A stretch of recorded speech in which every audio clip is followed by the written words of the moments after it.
হাতটা নামিয়ে নিলেন কেন?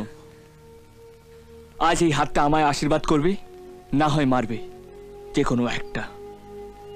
আর 5 মিনিট পর আমার বিয়ে লগ্ন। আপনাকে ভাবার জন্য আমি 5 মিনিট সময় দিলাম, ভেবে দেখুন।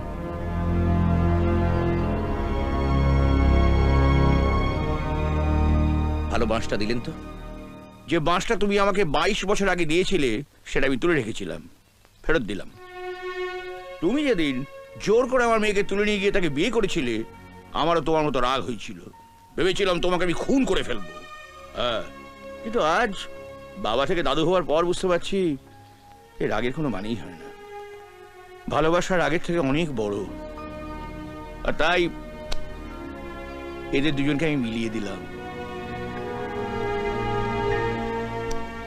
তুমি তো কাপুরুষের মতো আমার মেয়েকে নিয়ে পালিয়ে গিয়েছিলে, ও কিন্তু তা করেনি। তোমার আসার জন্য অপেক্ষা করেছে। তুমি ওর হাতে তোমার মেয়েকে তুলে না দিলে ও তোমার মেয়ের মাথায় সিঁদুর দেবে না। তোমার বাপের ভাগ্যি এমন একটা জামাই পেয়েছ। স্টকে যা খিস্তি ছিল না, সবই অন্যের পেছনে খরচা করে ফেলেছি। নিজের জন্য সালা একটা দুটো রাখা উচিত ছিল। আমার স্টকে নতুন দু একটা আছে, ফ্রেশ। ধার নেবেন? আপনি এখনো জাননি? ছেলের বিয়ে দেখবো বলে রয়ে গেলাম। ছেলে? উনি আবিরের বাবা। এই কেউ আমার পেছনে টেনে একটা লাথি মার। আচ্ছা, আমি কি? দাদা আমি এসে গেছি। এই সরে যাও, সরে যাও, সরে যাও, সরে যাও। দাদা ওই যে কানা পদ দেখি আনছি। না দাদা, আমি কানা নই। এই যে এই ছেলের বাড়ি থেকে তত্ত্ব নিয়ে এলাম। নোস না, তুই চোখ পেলি কোথায়? ভূতে নিয়ে চলে গেছিল, তারপরে ভগবানে ফেরত দিল।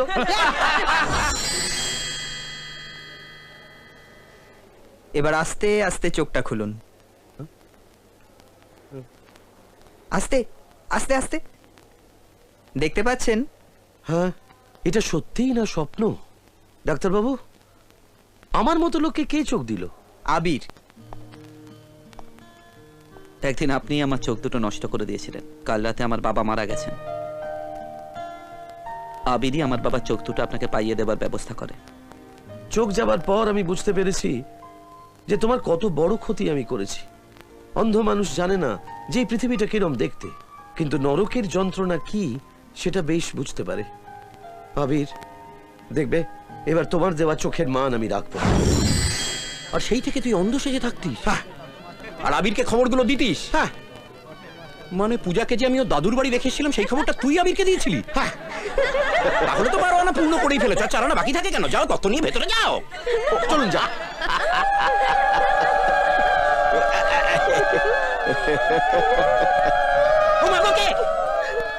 এবার কি বিয়েটা শুরু করা যেতে পারে?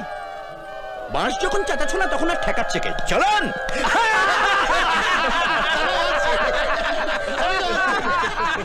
সবাই হাসছে। চিকেন খাচ্ছে না, বুকের উপর বসে দাঁড়িয়েও খাচ্ছে না।